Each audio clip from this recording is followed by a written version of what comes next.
Emily Parker's shoes clicked against the wet pavement as she rushed down Fifth Avenue, her breath forming small clouds in the cold morning air. She was already running 15 minutes late, and Mr. Thompson didn't tolerate lateness, not even by a minute. She checked her phone again. 8:47 a.m. Her shift started at 9, and the subway had been a nightmare. If she could just make it to the office before Thompson noticed, maybe, just maybe, she'd keep her job for another month. That's when she saw him. A man in a dark suit collapsed on the sidewalk, half leaning against a building wall. People walked past him like he was invisible. Some glanced down, then quickly looked away. Others crossed to the other side of the street entirely. Emily stopped, her heart hammered in her chest, and not from running. The man's face was pale, not just pale, but grey. His lips had a bluish tint. His eyes were half open, staring at nothing. "Sir?" Emily dropped to her knees beside him, her work bag hitting the ground. "Sir, can you hear me?" No response. His chest moved, but barely. Shallow, struggling breaths. Her hands trembled as she pulled out her phone and dialed 911. The operator's voice was calm, methodical, asking questions Emily could barely focus on answering. "He's not responding. His breathing is really weak. His lips are blue. I think he's having a heart attack." The operator instructed her to stay with him, to keep him comfortable, to monitor his breathing. Emily pressed her jacket against his chest, trying to keep him warm. She could feel the faint, irregular thump of his heartbeat through the fabric. People continued walking past. A woman in yoga pants gave them a wide berth. A businessman in expensive shoes quickened his pace. "Someone help!" Emily shouted, but her voice seemed to disappear into the morning chaos of New York City. The ambulance arrived 8 minutes later. 8 minutes that felt like hours. The paramedics moved fast, checking vitals, loading him onto a stretcher. Emily stood back, her hands shaking, her jacket stained with dirt from the sidewalk. "Are you family?" one of the paramedics asked. "No, I found him. Is he going to be okay?" "We need to get him to St. Luke's immediately. You saved his life by calling when you did." The ambulance doors slammed shut, and Emily stood there on the empty sidewalk, watching it disappear into traffic. She looked at her phone. 9:23 a.m. She was done. The office was on the 14th floor of a glass building that always smelled like expensive coffee and desperation. Emily stepped off the elevator, her stomach twisting into knots. Mr. Thompson's office door was already open. He sat behind his massive desk, his face carved from stone. "Miss Parker." His voice was flat, cold. "You're over 30 minutes late." "Mr. Thompson, I can explain." There is no explanation that justifies this level of disrespect for company time. "There was a man on the street. He was dying. I don't care if the president himself was lying on the sidewalk." Thompson's eyes were like ice. "This company operates on punctuality and accountability. You have neither." Emily felt the words hit her like physical blows. "Please, I need this job. I can't afford to—" "You should have thought about that before you decided to play hero." He opened a folder on his desk and slid a paper across to her. "Your termination is effective immediately. Security will escort you out." The walk to her desk felt endless. Co-workers avoided eye contact. Jessica from accounting whispered something to Mark from IT, and they both looked away when Emily passed. She packed her things into a cardboard box. A coffee mug her mom had given her. A small succulent plant that was already dying. A handful of pens. 3 years at this company, reduced to objects that fit in a box she could carry with one hand. Security didn't even let her say goodbye. The apartment felt smaller than usual when Emily got back. Studio apartment in Queens, 700 square feet of her entire life. Rent was due in 2 weeks, and she had exactly $847 in her checking account. She sat on the edge of her bed and cried. Not the pretty kind of crying you see in movies, but the ugly gasping kind that leaves your face swollen and your chest aching. Her phone buzzed, a text from her best friend Rachel. How was work? Emily couldn't bring herself to respond. How do you explain that you got fired for saving someone's life? How do you make that make sense? She opened her laptop and started searching for jobs. Entry-level positions in marketing, administrative assistant roles, customer service representatives. She applied to 12 jobs before her eyes started to blur. Then she remembered the man on the street. Was he okay? Did he survive? The paramedics hadn't given her any information. They couldn't. She wasn't family. But she needed to know. She grabbed her jacket and headed back out into the cold. St. Luke's Hospital was a 15-minute subway ride from her apartment. The fluorescent lights in the lobby made everything look harsh and clinical. Emily approached the front desk, suddenly feeling foolish. Hi, I'm looking for information about a patient who was brought in this morning. He had a heart attack. I don't know his name, but... The receptionist, an older woman with kind eyes, looked up from her computer. Are you family? No, I'm the one who called 911. I just want to know if he's okay. The woman studied Emily for a moment, then her expression softened. Andrew Collins. He's in the ICU, room 407. He's stable, but it was close. Doctor said another 10 minutes and... She didn't finish the sentence. Andrew Collins. Now he had a name. Can I see him? Immediate family only in the ICU. I'm sorry. Emily nodded, started to turn away, then stopped. Can you at least tell him... when he wakes up? Can you tell him Emily Parker hopes he's okay? The woman smiled. I will, honey. I promise. 2 days passed. Emily applied to 43 jobs. She got 3 automated rejection emails and 0 interviews. Her savings account was down to $620 after buying groceries. She couldn't stop thinking about Andrew Collins. On the 3rd day, she went back to the hospital. A different receptionist was at the desk, younger, less attentive. Emily walked straight past and took the elevator to the 4th floor. The ICU was quiet except for the steady beep of monitors. She found room 407 and peered through the window.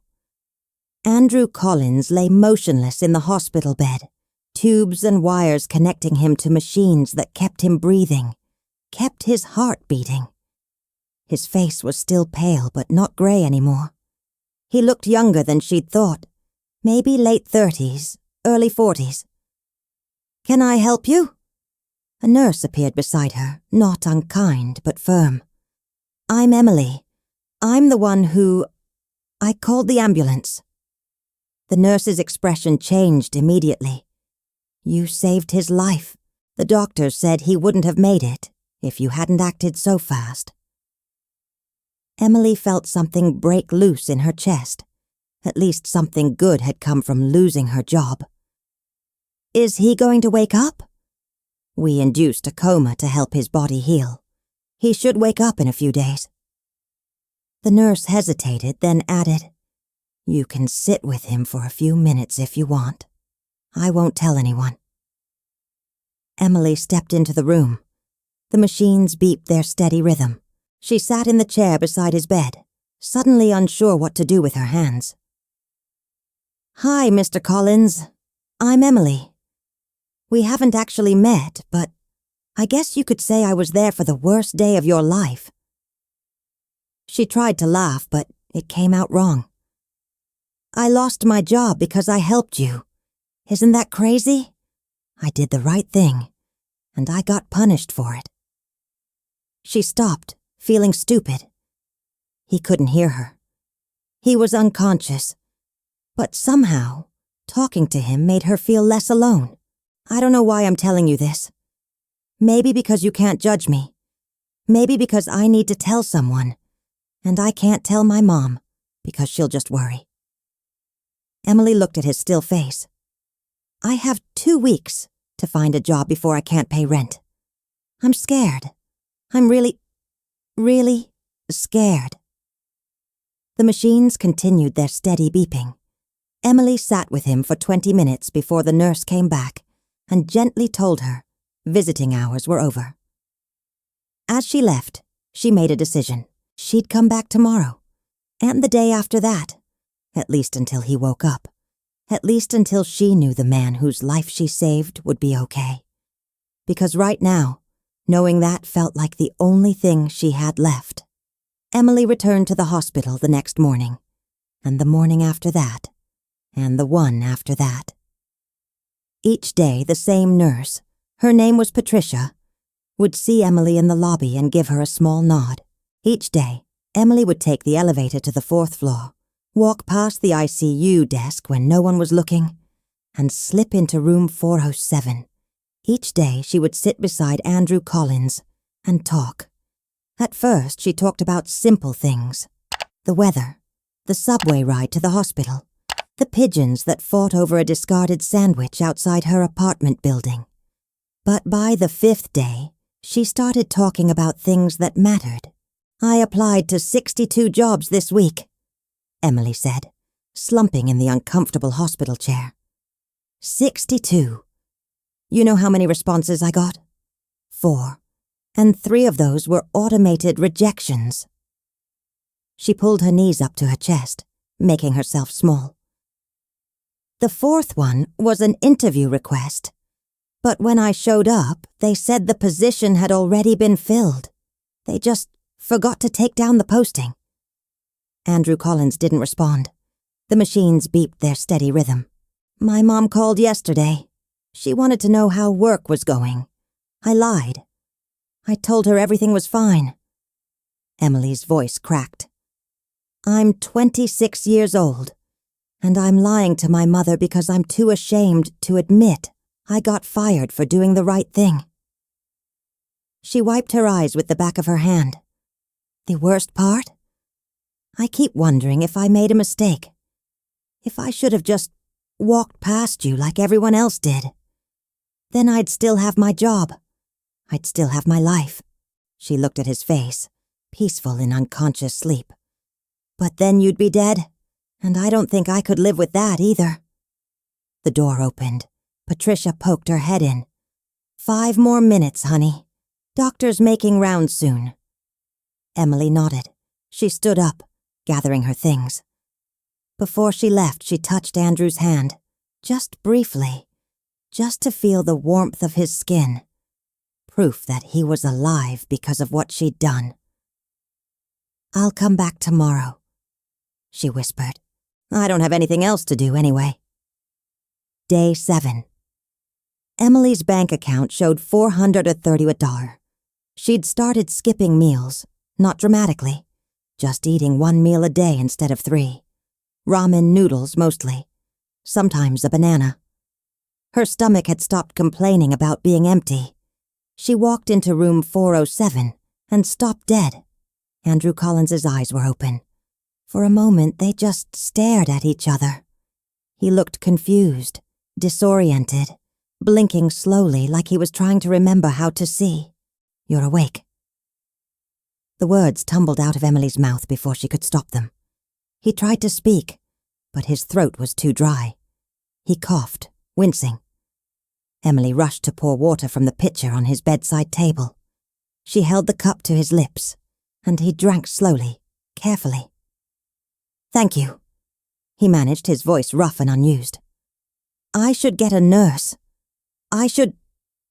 Emily turned toward the door. Wait. His hand moved just slightly, reaching toward her. Emily Parker. She froze. How do you know my name? You told me. Every day. You've been here every day. Emily felt the floor shift beneath her feet. You could hear me? Not at first. But the last few days, yes. I heard everything. His eyes were gray, she noticed. Gray and exhausted and sad.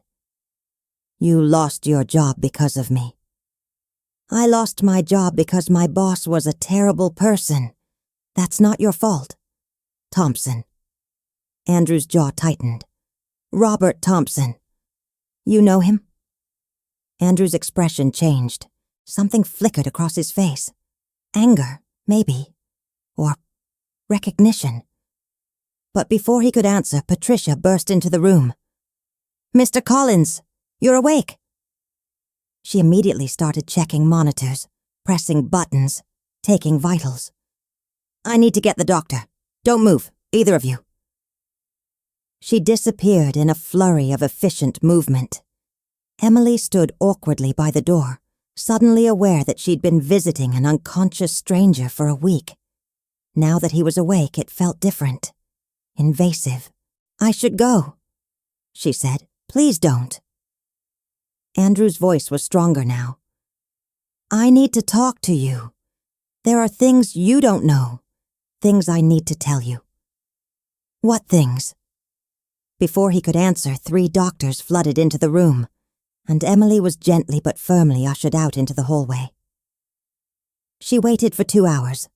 Nurses came and went. Doctors consulted in hushed voices. Patricia brought Emily a cup of terrible hospital coffee and a stale muffin from the vending machine.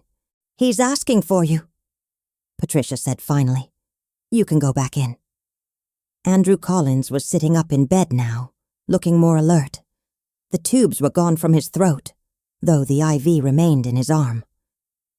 They said I'm lucky to be alive, he said as Emily entered. They said another 10 minutes, and my brain would have started dying.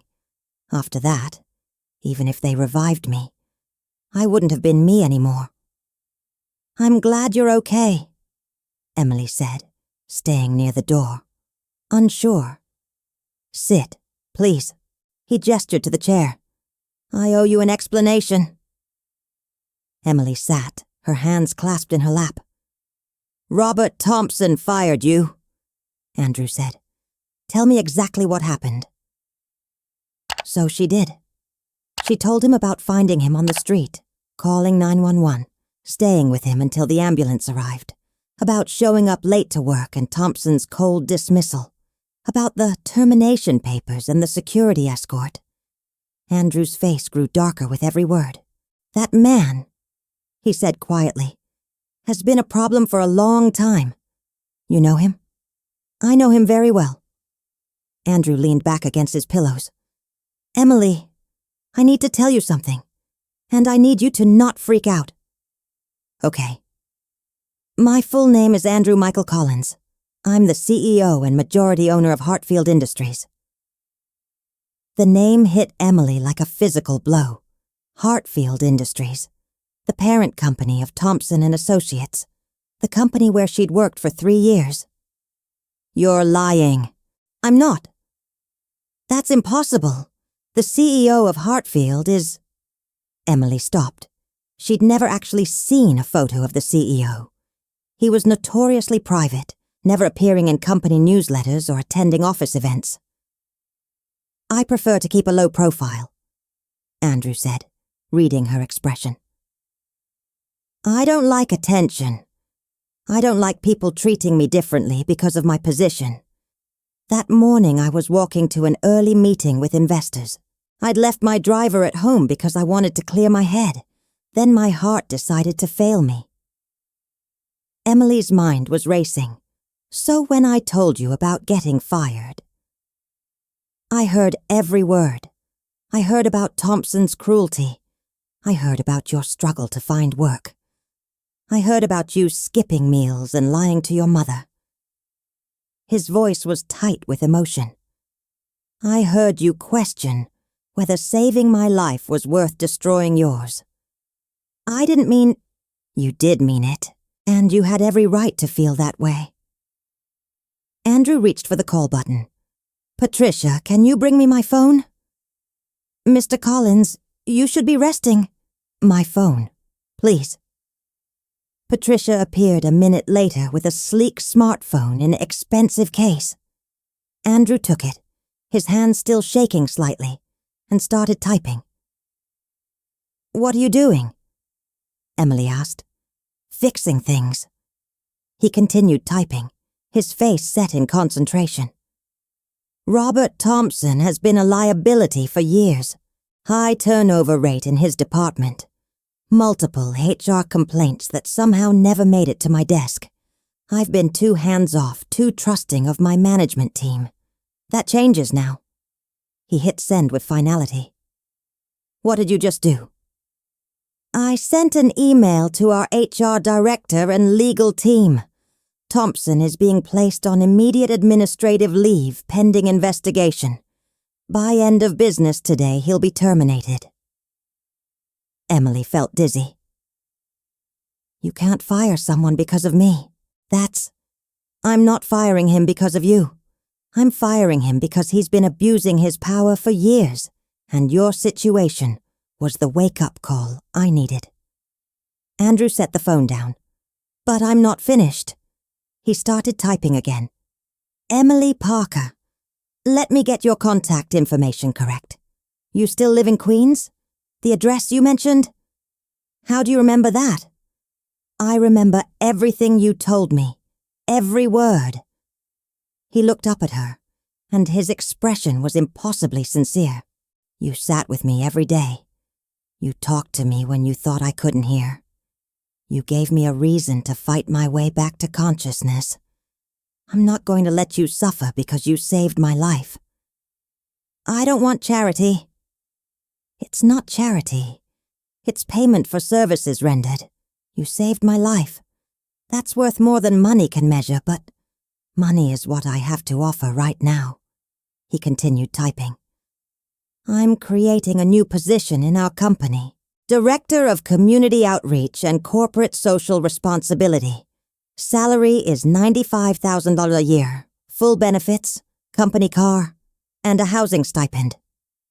Emily's mouth fell open. That's too much. I don't have the experience for—" "You have exactly the experience I need. You understand what it means to put others before yourself. You understand sacrifice and compassion."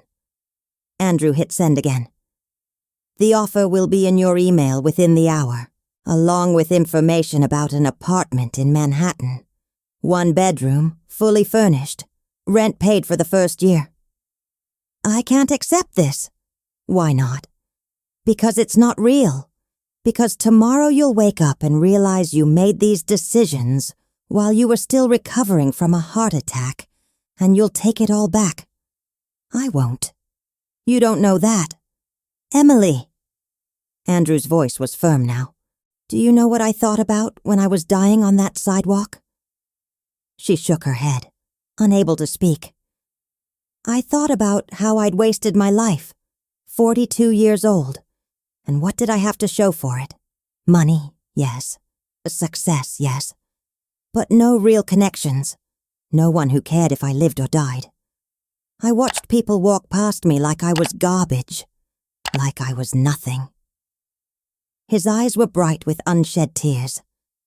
"And then you stopped. You didn't know who I was. You didn't know if I was rich or poor, important or nobody. You just saw someone who needed help, and you helped. That's rare. That's valuable. And I'm not going to let the world punish you for being a good person." Emily was crying now, silent tears streaming down her face. "Take the job," Andrew said gently. "Take the apartment. Let me fix what Thompson broke. Please." She wanted to argue. She wanted to maintain her pride, to insist she could solve her own problems. But her bank account had $431 in it.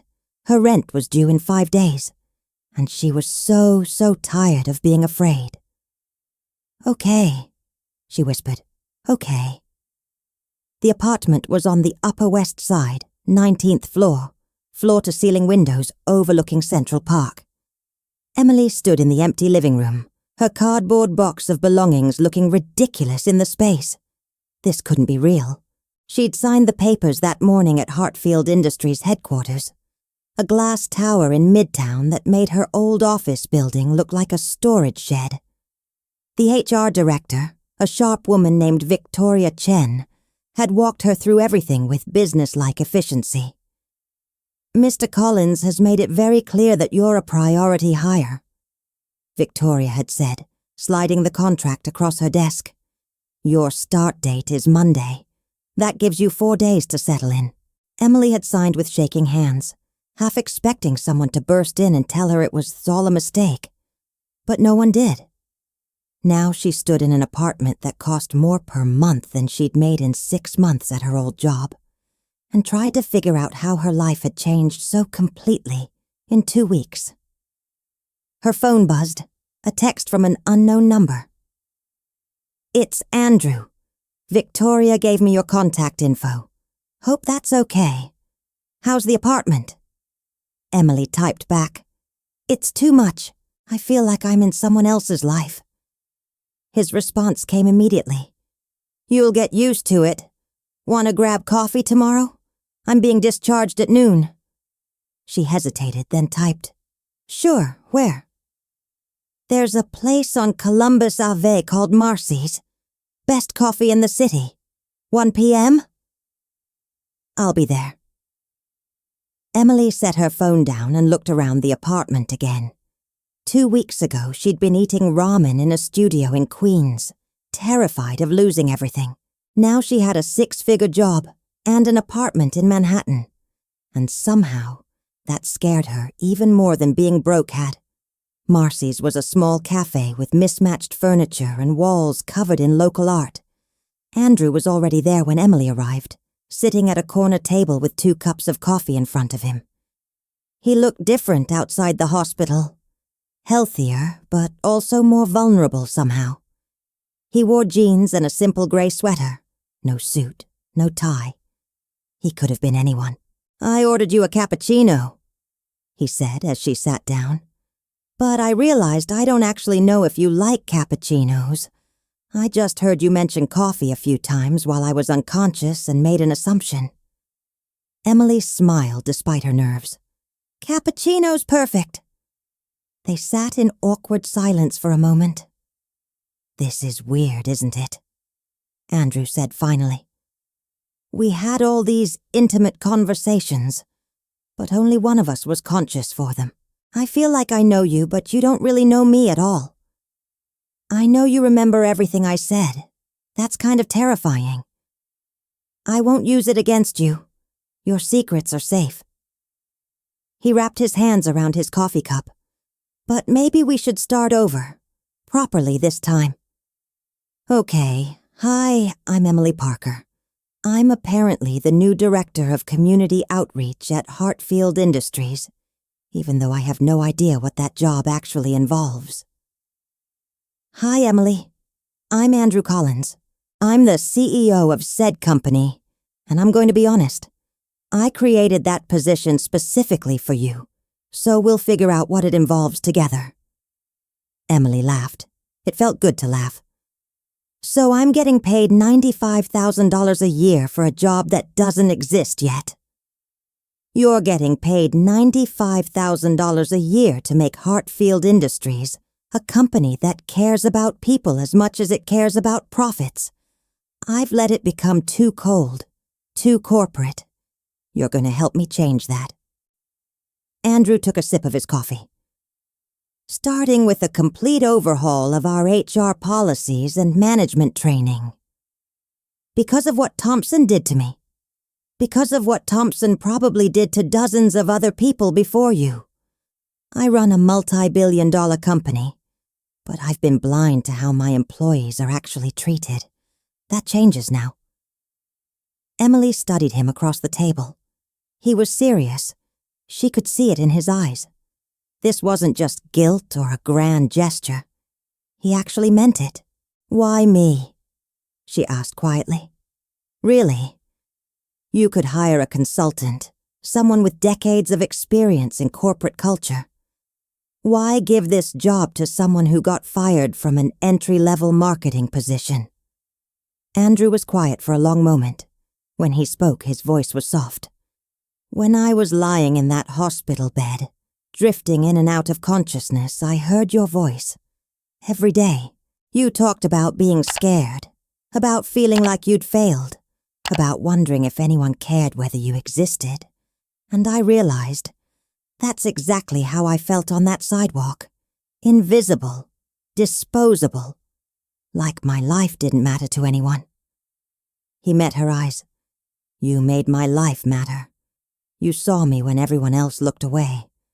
I want to build a company where everyone feels seen, where no one is invisible. And I can't think of anyone better to help me do that than someone who understands what it's like to be invisible herself." Emily felt tears prick her eyes. She blinked them back. "I don't know if I can do this," she admitted. "What if I fail? What if I'm not good enough?" "Then we'll fail together, and we'll figure it out." Andrew smiled. "I had a heart attack at 42 because I worked 80-hour weeks and never took a day off. I clearly don't have all the answers. We'll learn as we go." Monday morning, Emily walked into Heartfelt Industries for her first day of work. The building was even more intimidating than she remembered. Marble floors, modern art installations, people in expensive suits moving with purpose. Victoria Chen met her in the lobby. "Welcome to Heartfelt. Your office is on the 23rd floor. I'll show you up." "I have an office?" "Of course. You're a director-level executive now." Victoria smiled. "You'll get used to it." The elevator ride felt endless. Emily caught her reflection in the mirrored walls. She'd bought a new suit with her first paycheck advance.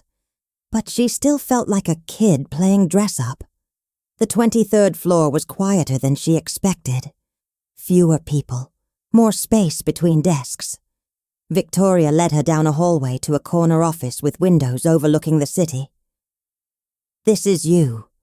Andrew's office is 3 doors down if you need anything. Your computer is set up. Passwords are in the envelope on your desk. First week is mostly onboarding and meeting with department heads. Your calendar is already loaded with appointments." Emily stepped into the office, her office, and tried to breathe normally. "Victoria, what happened to Thompson?" Victoria's expression hardened. "He was terminated last Wednesday, escorted out by security, same as he did to you. His severance package is being reviewed by legal, but between you and me, he's lucky we're not pressing charges for the HR violations we uncovered." "What violations?" "Let's just say you weren't the first person he treated unfairly. You were just the one who caught Andrew's attention." Victoria checked her watch. "I'll let you settle in. Andrew wants to meet with you at 10 to go over your first project." After Victoria left, Emily sat in her new leather chair and stared out at the Manhattan skyline. 2 weeks ago, she'd been broke and hopeless. Now she was here. She pulled out her phone and texted her mum. "Started the new job today. It's amazing. I'll call you tonight and tell you everything." Her mom's response was immediate. "So proud of you, sweetheart. I knew something good would come your way." Emily smiled. If only her mom knew how good things had actually gotten. At exactly 10 o'clock, Andrew knocked on her open door. "Ready for your first assignment?" "As ready as I'll ever be." He came in and sat across from her desk, not behind it but in one of the guest chairs, putting them at eye level. "We have 1,200 employees across 6 divisions. I want you to talk to them. Not formal meetings, not focus groups, just conversations. Find out what they need, what they're struggling with, what would make their lives better. Then come back to me with recommendations." "That's a huge project. That could take months." "So take months. This isn't a quick fix. I'm rebuilding the entire culture of this company from the ground up. And you're the foundation." Andrew leaned forward. "Emily, I'm trusting you with this because you understand what it's like to be powerless. You understand what it feels like when the people above you don't see you as human. Use that. Make sure no one at Heartfield ever feels that way again." Emily nodded slowly. "Okay, I can do that. I know you can." He stood to leave, then paused at the door. "Lunch later this week? There's a Thai place nearby that makes incredible curry." "Is this a work lunch or a personal lunch?" Andrew smiled. "Does it have to be one or the other?" After he left, Emily sat at her desk for a long time, thinking about the question. The truth was, she didn't know what this was, this thing developing between her and Andrew. Gratitude, obviously. Professional respect, certainly. But there was something else, too. Something she wasn't ready to name yet. Something that felt dangerous and exciting at the same time. She shook her head and opened her laptop. First day on the job. Time to get to work. The first employee Emily interviewed was a young woman named Jessica from accounting. The same Jessica who'd whispered about Emily when security had escorted her out of Thompson's department. They met in a small conference room on the 8th floor. Jessica looked nervous. "Am I in trouble?" "No, nothing like that. I'm just trying to understand what it's like to work here. What's good, what's not, what could be better." Emily pulled out a notepad. "Tell me about your experience at Heartfield."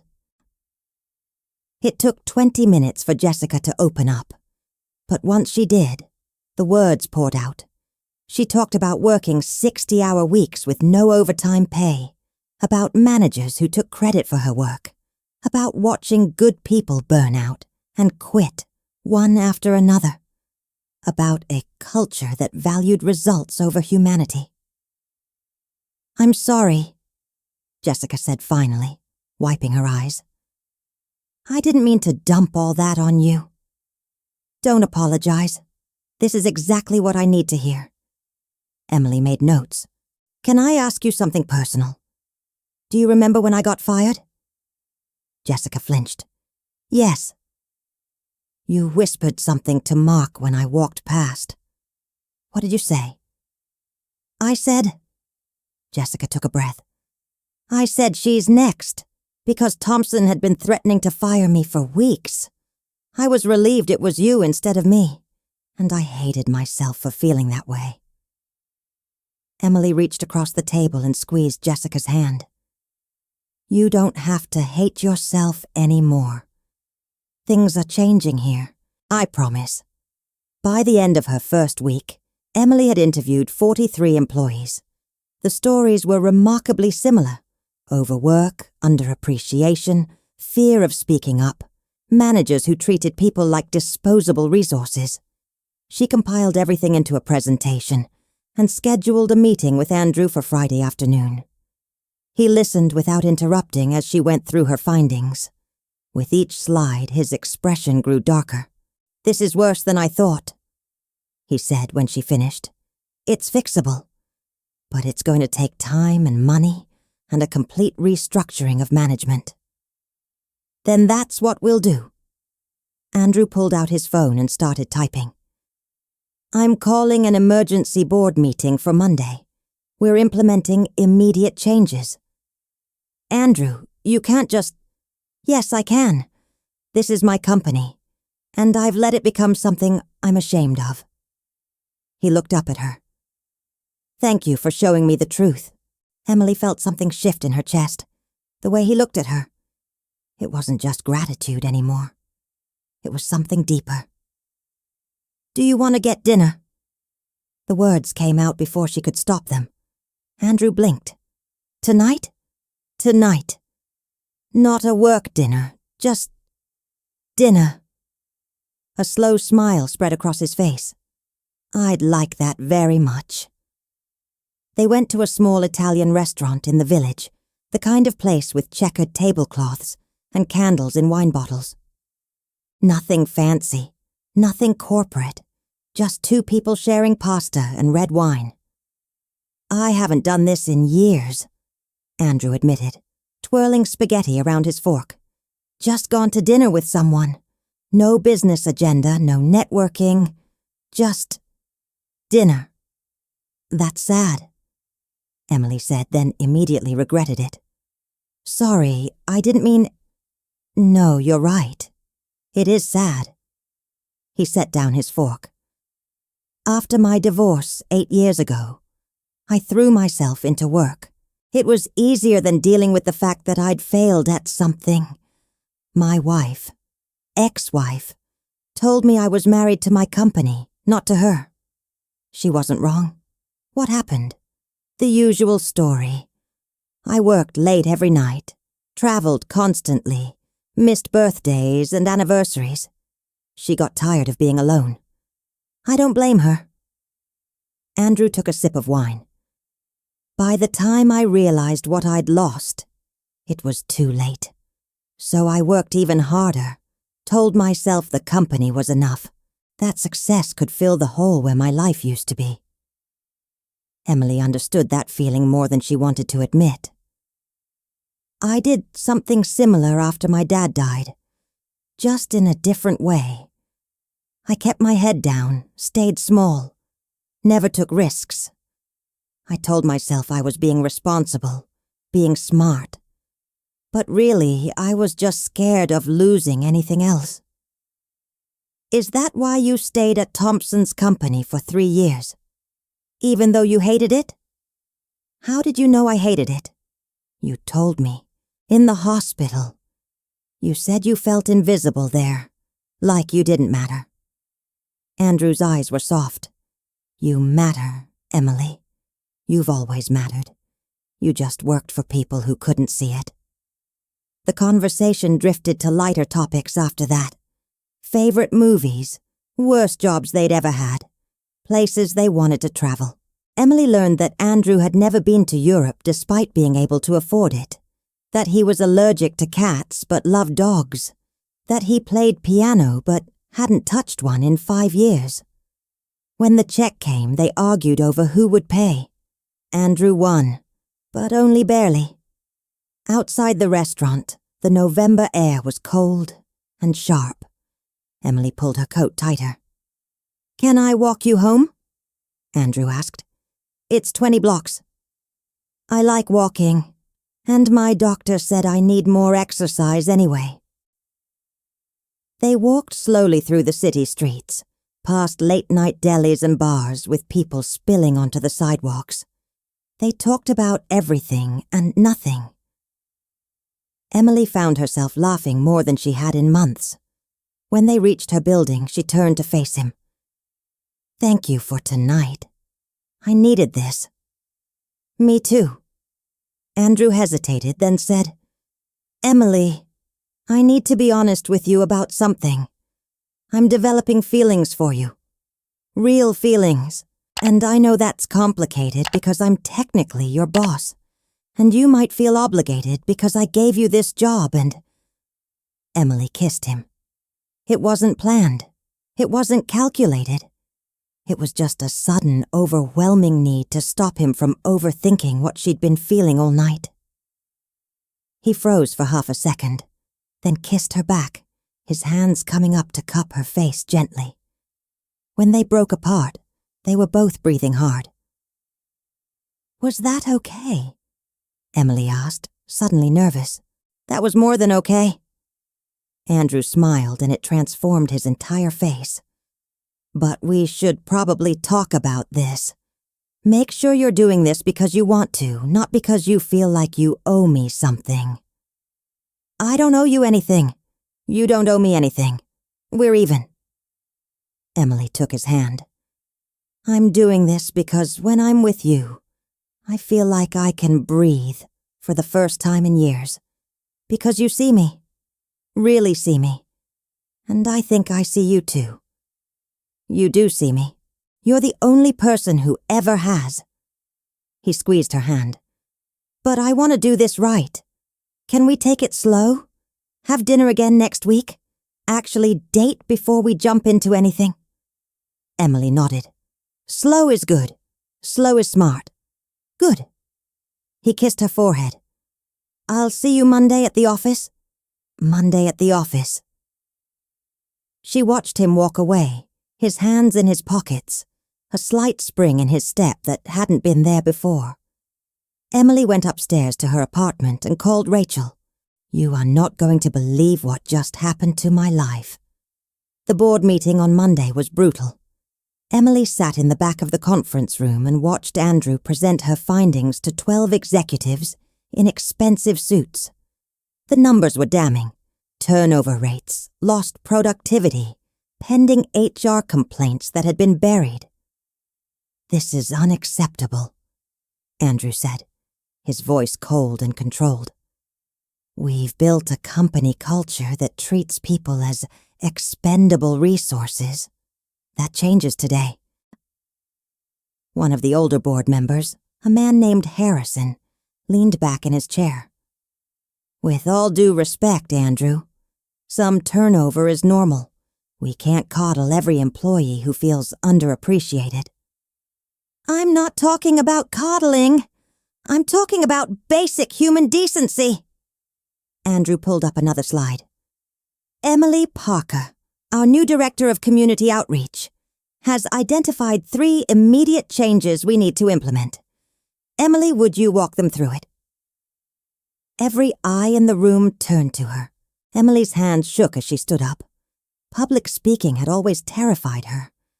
But she thought about Jessica from accounting, about all the other employees who'd shared their stories with her, and she found her voice. First, we're implementing a strict 40-hour work week with mandatory overtime compensation, no exceptions.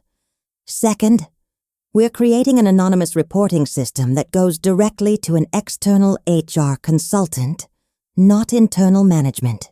Third, we're requiring every manager to complete quarterly empathy training and employee satisfaction reviews.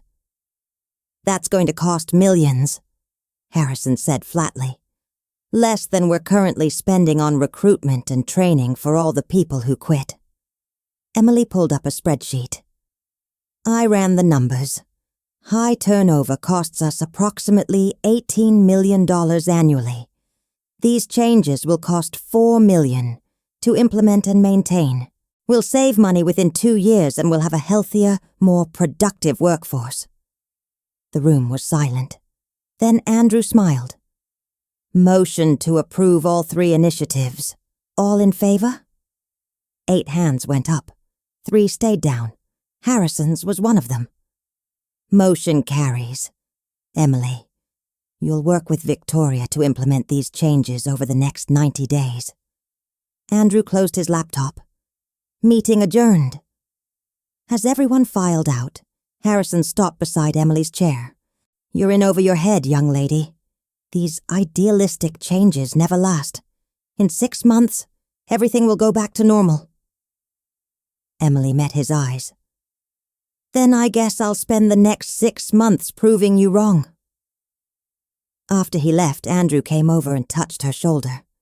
You were amazing. I was terrified. You didn't show it. He glanced at the door to make sure they were alone, then leaned down and kissed her quickly. Dinner tonight? My place? I'll cook. You cook? I make a decent chicken parmesan. It's literally the only thing I know how to make, but I make it well. Emily laughed. Okay. Text me your address. Andrew's apartment was in Tribeca, a converted loft with exposed brick and industrial windows. It was stylish but sparse, like a showroom where no one actually lived. I know it's kind of impersonal, he admitted, reading her expression. I'm never here. It's basically just a place to sleep between work days. Or, we're going to change that, Emily said, setting down her bag. You need a life outside of work. I'm working on it. He pulled her close and kissed her properly this time, without the fear of someone walking in.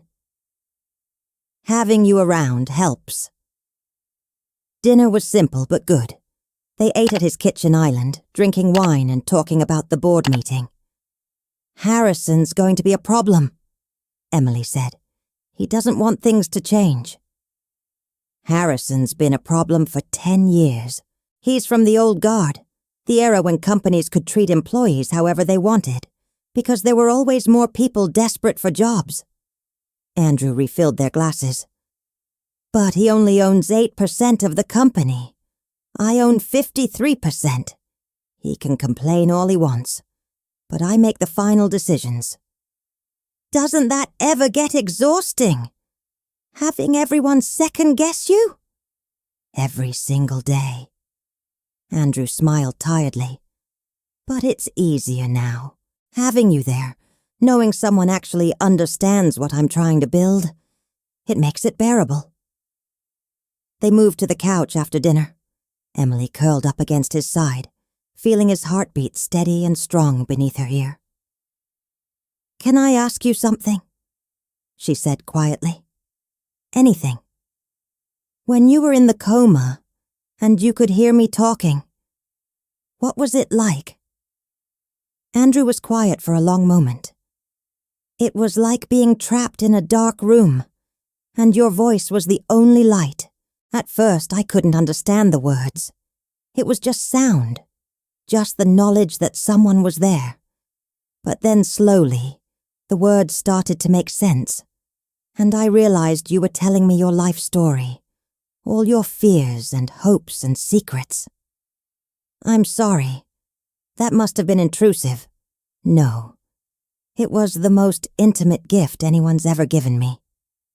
He tilted her chin up so she was looking at him. "You trusted me with your truth when you thought I couldn't judge you for it. That's rare. That's precious." Emily kissed him, and this time they didn't stop. This time, slow went out the window. 3 months passed. The changes at Heartfelt Industries rolled out in waves. The 40-hour work week took effect first, and employee satisfaction scores jumped 20 points within a month. The anonymous reporting system uncovered 3 more managers like Thompson, all of them quietly removed. The empathy training was met with eye rolls at first, but by the second quarter, even the skeptics had to admit it was making a difference. Emily's interviews continued. She talked to janitors and executives, interns and senior vice presidents. She learned the company from the bottom up, and every conversation informed new policies, new initiatives, new ways of making Heartfelt a place where people actually wanted to work. Harrison resigned from the board in February, citing fundamental disagreements about company direction. Andrew threw a small party to celebrate.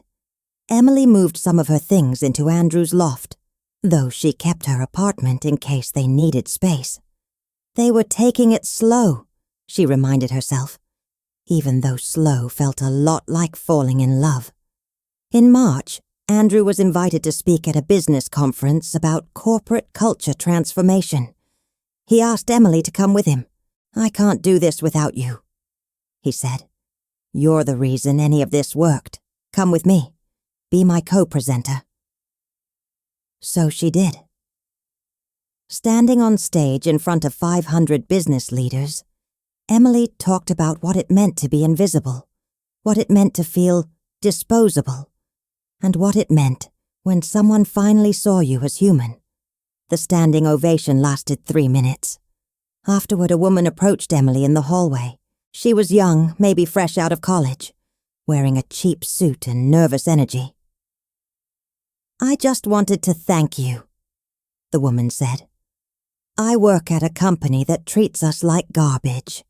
Hearing you talk about changing things, it made me realize I don't have to accept it. I can find somewhere better, or I can be the one who changes things." Emily hugged her, this stranger who reminded her so much of herself 6 months ago. "You can change things," Emily said. "I promise you can." On a warm evening in May, Andrew took Emily back to the spot where they had met, the corner of 5th Avenue where he'd collapsed, where she'd stopped when everyone else kept walking. "I think about this place a lot," he said, looking at the unremarkable sidewalk. "How close I came to dying here. How different my life would be if you'd walked past like everyone else did. I couldn't walk past. That's not who I am. I know.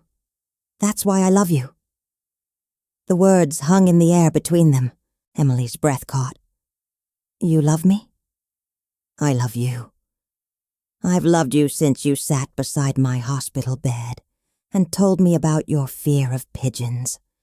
I've loved you through every dinner, every late-night conversation, every moment you've made my life better, just by being in it." Andrew took her hands. "I know it's fast. I know we said slow. But I can't keep pretending this is casual when it's the most real thing I've ever felt." Emily felt tears streaming down her face. "I love you too. I've been terrified to say it because I didn't want to mess this up. But I love you so much it scares me."